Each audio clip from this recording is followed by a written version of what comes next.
Okay. Thank you. Well, that's a tough act to follow. Normally I wouldn't delude myself much about public speaking. It's not my day job. But I'm remembering years ago when I first spoke publicly, I was asked out in Utah to speak to a group of bankers, and I thought, what can I possibly say to these guys? And I started to think about it, and I started to think about maybe new ideas for them in terms of investment. So I gave this speech to these bankers, and I put my heart in it, and probably went a little too far, got a little too passionate, but it's what I felt. When it was over, it was dead silence, and as they were filing out, this guy, the president of one of the banks, said, "Mr. Redford, I appreciate your comments tonight." And I said, "Thank you." And he said, "But I just got one question for you." And I thought, oh boy. I said, "What is it?" And he said, "Did you really make the jump off the cliff in Butch Cassidy?" So from that point on, I never deluded myself about what kind of impact it had. But it's a little bit different, you all. It's different here today because I feel the comfort of like mind. And there was some pretty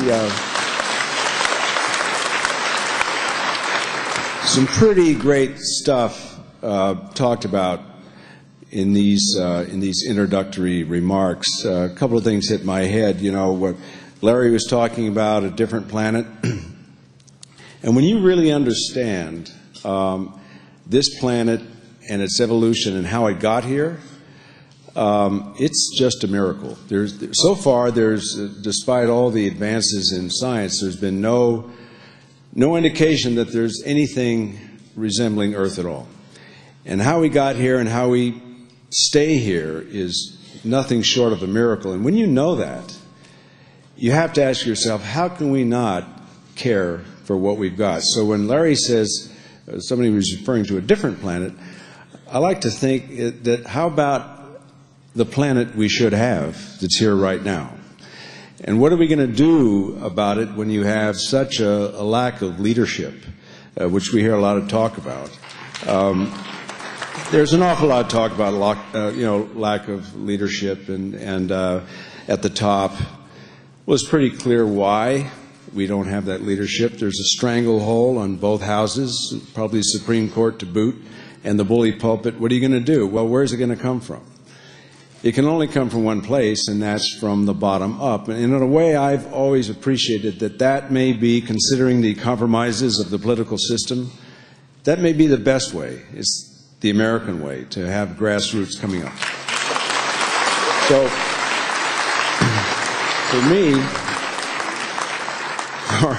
for me, to give you a little bit of history on my account, yeah, I've been at this a pretty long time, and how I came to it was, I grew up in Los Angeles at a time when Los Angeles hadn't hit the high development phase. And I knew a city, even though I came from a lower working class family, we didn't have much. I knew a city that was pretty great in terms of the natural environment that was still available to it. You had the ocean on one side, you had the Sierras on the other, and so I took full advantage of that as a kid.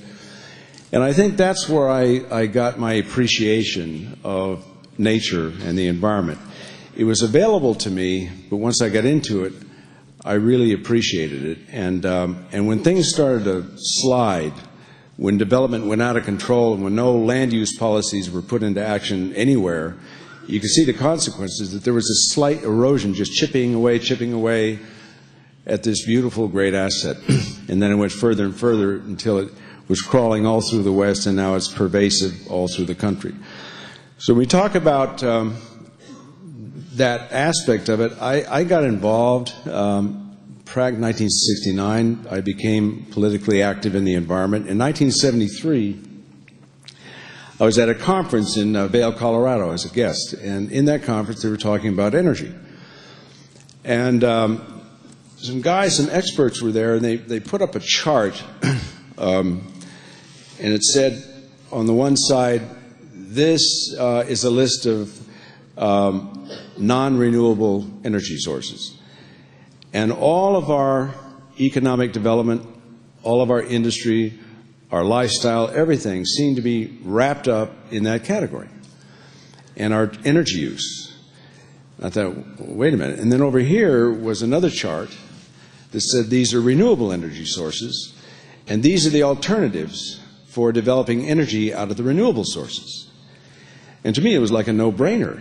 And this was 1973. I thought, well, what are we doing here? This is crazy. Why are we not hearing more about this? Why are we not going in that direction? So I decided that I would take it on myself to investigate that category and do whatever I could, raise whatever voice I could, to help anybody out there that was moving in that direction.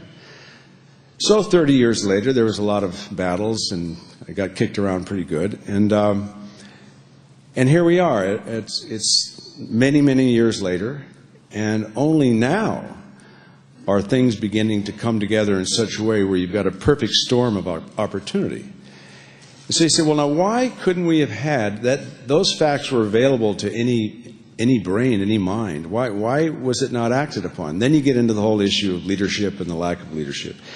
So here we are, and I think that one of the reasons I'm here today to speak to you, first of all, is to thank you for being here and thank you for who you are and what you're doing and what you're going to be doing, and how much I appreciate that. The group of leaders here today that are taking responsibility in their own hands in lieu of it coming from the top, from the people we pay to lead us and who are not, that's really why I'm here. And so I think you start by identifying, when you know there's solutions out there and that it's not going to come, it's a failed leadership in that regard, and probably many others too, but I mean, what are the solutions? And you say, well, first of all, forget Bush. Forget this administration. They're not going to change. You can't reason with a stone.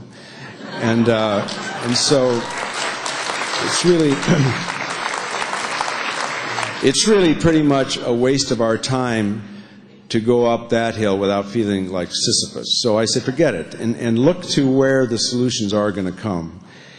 And what excites me, quite frankly, you've seen Al's film. There's a lot of doom and gloom in the message being put out there, because it has to be. We have to understand how bad it is. But there's also another side of the picture that I'm pretty well committing myself and my energies to, which is also an Al's film, which is where we can go that creates some optimism, and where we can go where we can get back in touch with thinking big again and dreaming again and thinking about hope again, which has been so savaged in the last few years politically.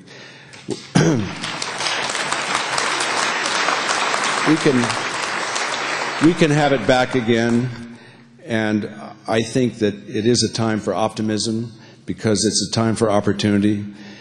And when you draw the picture, which is so painfully clear, that we're tied to non-renewable energy sources, that are tied to governments that are unstable, led by despots, it's pretty clear that we're in need of a solution.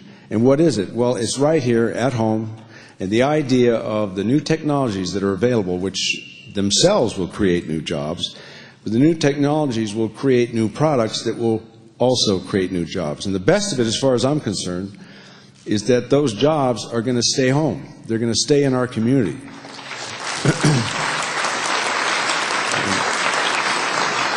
And we won't get into that sad issue of outsourcing and being dependent on other countries for our own sustainability. To me, that's very American, and that's to me much more American than the way we're behaving right now at the top. So the idea is now who and what, and that's where you all come in. I mean, as far as I'm concerned, I've been here for a while. I've done what I can and will continue to do what I can. But the future is going to be yours and your children. They're my children. I already have my children. I have grandchildren. I got to think about them. It's your future in your hands to act on, and I know you're going to do it because you have the power. And you're going to be the catalyst to force political change from the leaders that are elected to lead us.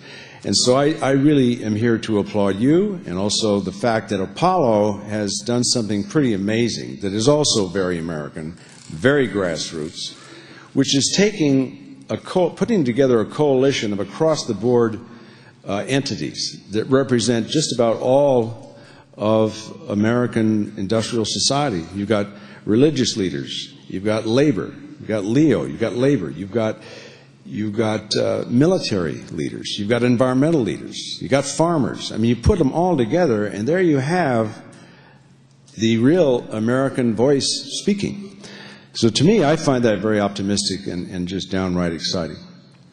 And what kind of a future are we going to have, after all, if we're tying all of our energy to non-renewable sources? In any case, the other reason I'm here today in support, aside from support of the Apollo group and knowing that that's going to be a handy solution that's right here, right now, is to present an award to a man who represents one segment of that group I just spoke about. And that's Leo Gerard. And I'd like to say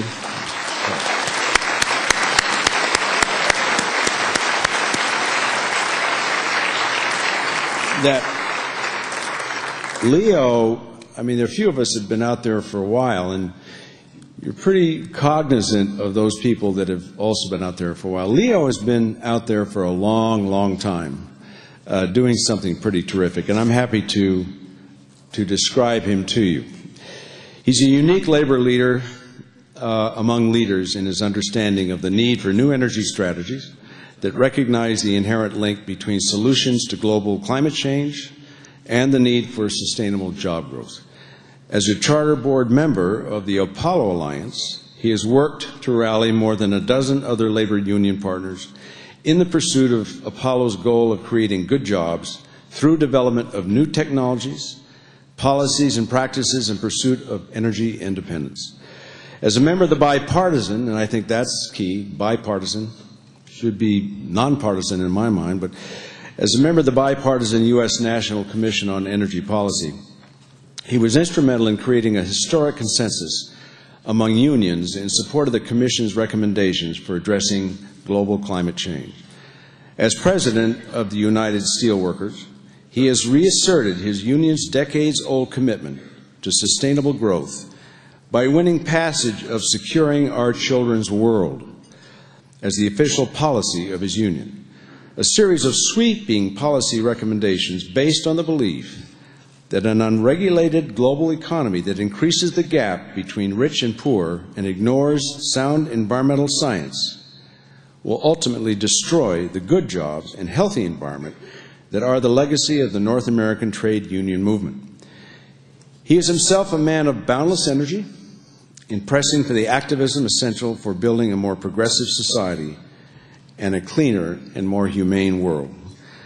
So in honor of his outstanding leadership in the fight for good jobs and clean energy, I'd like to present Leo Gerard with the Apollo Alliance's first Right Stuff Award. Leo.